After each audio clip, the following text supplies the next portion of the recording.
नमस्कार. चला तर मग आज आपण पाहणार आहोत लहान मुलांच्या डब्यासाठी अतिशय झटपट तयार होणारे बीटाचे बॉल्स.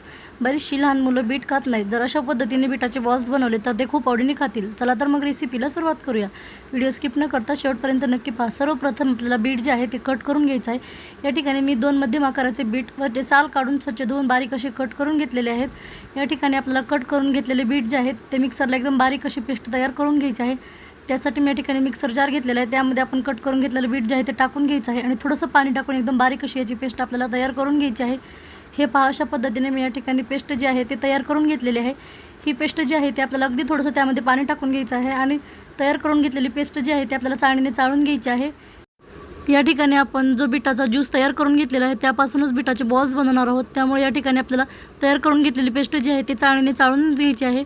आता या ठिकाणी आपण बीटाचे बॉल्स बनवण्यासाठी मिश्रण तयार करून घेणार आहोत. त्यासाठी गॅसवरती कढई ठेवून घेतलेली आहे आणि त्यामध्ये तयार करून घेतलेला जो बीटाचा ज्यूस आहे तो आपल्याला टाकून घ्यायचा आहे. या ठिकाणी कढईमध्ये ज्यूस टाकते वेळेस आपल्याला वाटी किंवा कप याच्याने मोजून घ्यायचं आहे, कारण आपल्याला त्यामध्ये पुढचं साहित्य त्याच वाटीने मोजून टाकायचं आहे. त्यामुळे या ठिकाणी मी मोजून घेतलेला आहे. 2 वाटी या ठिकाणी बीटाचा ज्यूस टाकून घेतलेला आहे आणि त्याचबरोबर मी या ठिकाणी पाव चमचा मीठ आणि पाव चमचा जिरे पावडर टाकून घेतलेली आहे. त्याच वाटीने आपण या ठिकाणी 1 वाटी रवा टाकून घेतलेला आहे आणि व्यवस्थित असं मिक्स करून घ्यायचं आहे. सर्व गोठळे जे आहेत ते आपल्याला मोडून घ्यायचे आहेत. ज्या वाटीने आपण बीटाचा रस मोजून घेतलेला आहे त्याच वाटीने आपण या ठिकाणी 1 वाटी रवा टाकून घेतलेला आहे. या ठिकाणी आपल्याला निम्म्या प्रमाणामध्ये रवा वापरायचा आहे. जर 2 वाटी बीटाचा रस असेल तर या ठिकाणी आपल्याला 1 वाटी रवा वापरायचा आहे. तयार करून घेतलेलं मिश्रण जे आहे ते व्यवस्थित असं आता आपल्याला मळून घ्यायचं आहे. थोडंसं कोमट झालं की मी एका प्लेटमध्ये काढून छान असं मळून घेतलेलं आहे. तयार करून घेतलेल्या मिश्रणाचे आता आपल्याला व्यवस्थित असे गोल गोल बॉल्स जे आहेत ते तयार करून घ्यायचे आहेत. मी या ठिकाणी मध्यम आकाराचे बॉल्स जे आहेत ते तयार करून घेतलेले आहेत. तुम्ही तुमच्या आवडीप्रमाणे घेऊ शकता. आता आपल्याला ते बॉल्स जे आहेत ते उकडून घ्यायचे आहेत.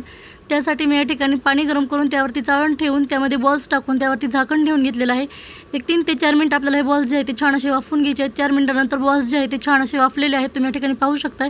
आता आपण जे तयार करून घेतलेले बीटाचे बॉल्स जे आहेत आपल्याला आता ते परतून घ्यायचे आहेत. त्यासाठी गॅसवरती कढई ठेवून घेतलेली आहे. त्यामध्ये या ठिकाणी मी 2 पळी तेल टाकून घेतलेलं आहे. तेलाचं प्रमाण तुम्ही तुमच्या आवश्यकतेनुसार कमी जास्त करू शकता. तेल गरम झालं की त्यामध्ये जिरे, मोहरी, कढीपत्ता आणि बारीक कट करून घेतलेली हिरवी मिरची टाकून घेतलेली आहे.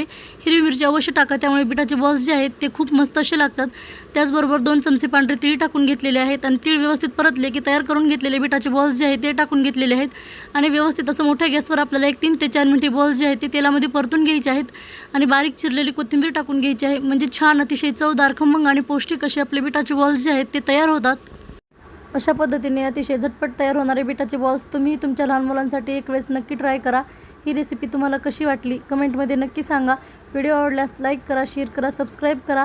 पूर्ण व्हिडिओ पाहिल्याबद्दल धन्यवाद. चला तर मग पुन्हा भेटूया अशाच एका छानशा साध्या आणि सोप्या रेसिपी